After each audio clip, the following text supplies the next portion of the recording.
लगै छी। हम चमचम मैथिली गीत में अहाँ सबके स्वागत करै छी। आइ हम एगो फेर महेशवाणी कहै छी।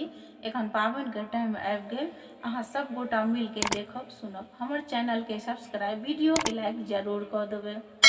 चंद्र बदन सन गौरी हमर छथि, सूर्य ज्योति करबज माई गे माई, सूर्य ज्योति करबज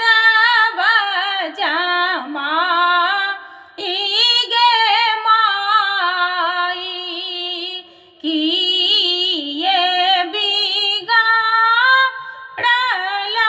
नारद मुनि के बड़ लायला तपसी भिखारी गे माई, बड़ लायला भंगिया भिखारी गे माई, कान लगली खीज लगली माँ ये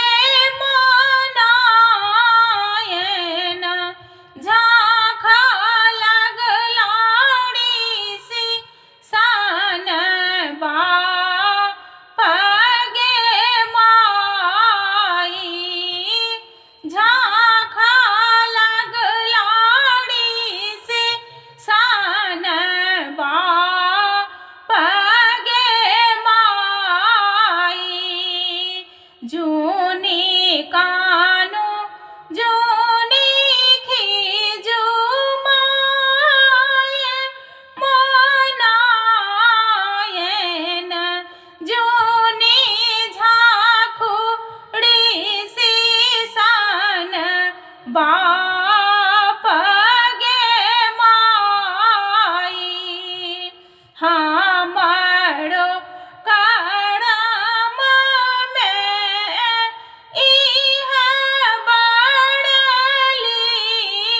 लिखल, लिखल मेटल नाही जाई गे माई, लिखल मेटल नाही जाई गे माई, भाना